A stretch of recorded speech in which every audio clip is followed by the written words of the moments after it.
Ukraine's Prime Minister has resigned in what he says is part of an attempt to find a peaceful solution to the country's political deadlock. The parliament is now reviewing several other concessions made by Ukraine's president, but the opposition is pledging to continue mass protests in the capital until the country's head of state steps down. And RT's Alexei Yarashevsky is in Kiev for us right now. Alexei, what exactly is today's vote in parliament going to address?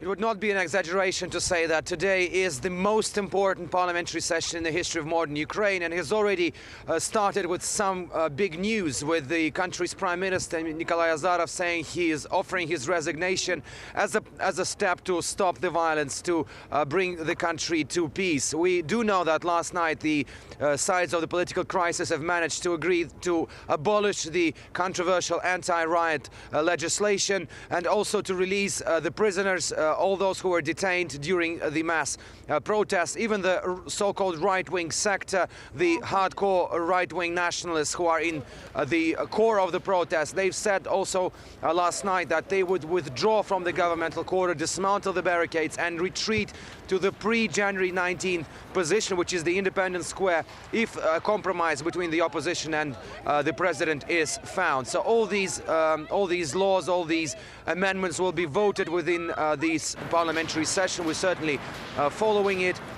Also, we do understand that, even judging by this statement by the right-wing sector, that the opposition would not completely remove the protest. It would continue on the Independence Square until they get what they want, which is the resignation of the president. In the latest news, with the latest news that the government is stepping down, it will be interesting to see whether the opposition would actually be willing to take the job, because we do know that one of the leaders of the opposition has already refused to take Prime Minister's job when he was offered it by the president. In other news, we also do know that EU's Foreign Affairs Chief, Catherine Ashton, is coming over to Kiev tonight, even though she was meant to come at the end of the week. But we're still unclear. We have no information as to why she decided to come earlier to the Ukrainian capital. Certainly, we're following all the developments on this very turbulent story. Sure, Alexei Yarashevsky in Ukraine. Thank you very much indeed.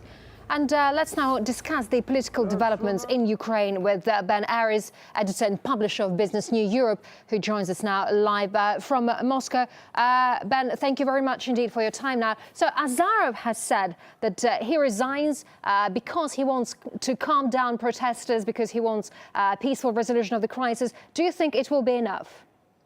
I'm not sure it will be. Clearly, the government are looking for options for ways of placating the opposition. I mean, the violence has been escalating, and now it's spread into the regions. The whole country is in uprising. And so Yanukovych and his government are in an increasingly difficult position, and they're trying to actually cool tempers. But the opposition has said time and time again that they will stop short of nothing except new elections. And Yatsenyuk, one of the Troika leaders, has already refused the job of Prime Minister. So the question of who's going to take over remains open. I'm pretty sure none of the opposition leaders will step into that role if they were offered the job.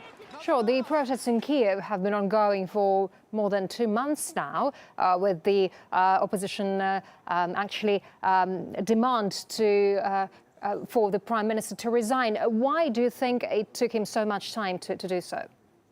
Well, following the events of the weekend, I mean, you have to bear in mind, up until now, it's been a clash between principles. On the one side, the opposition is saying we have the right to protest, and on the other side, the government is saying we are the elected government and therefore we have the right to lead the country.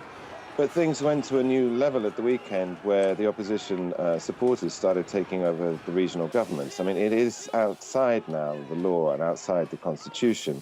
In effect, you have a straight power clash or a coup d'etat, in so much as, you know, unelected people are taking over regional governments. And so Yanukovych is finding himself increasingly put up against the wall, in the sense that in order to resolve this, one of the options is to put the army in. And nobody wants that. Indeed, the army took themselves out of the equation by declaring their neutrality yesterday, which is good news, because it means the bloodiest solution to this won't happen. But his options are being reduced, and I think this is an offer on his part to find some sort of compromise to actually end the conflict on the street. Yeah, and also some experts are already suggesting that without Premier Azarov in the government, President Yanukovych is now essentially a lame duck. Would you agree with that? Well, the problem is, I mean, the government can work for another 2 months without a prime minister. And under the new constitution that was introduced in 2004, most of the power remains with the president. But certainly the government looks less legitimate without a proper prime minister at the top. And Yanukovych is then sort of clearly in charge of everything. And for the opposition, that's going to be even less acceptable, I mean, less legitimate government. But it does mean that his authority has been reduced and just throws the whole politics of the situation into chaos. The Prime Minister's resignation was not the only demand from the opposition. We know that a snap presidential election is also on the list. Should we expect concessions from the president on that too? I think that's the last thing that he's going to agree to. He's going to try everything else before he actually agrees to elections. But, you know, the country remains split. You have to remember the last polls said that, you know, roughly 50% of the country supports Yanukovych and about 50% support the opposition and 42% support Yanukovych. And his ratings have actually gone up a little bit recently. The question is if it went to a second round, he'd probably lose to the opposition. And therefore, I think Yanukovych is going to try and avoid having elections until they're scheduled, which is February 2015, if he can get away with it. Ben Aris, editor and publisher of Business News Europe, live from Moscow. Thank you very much indeed for that. We appreciate it.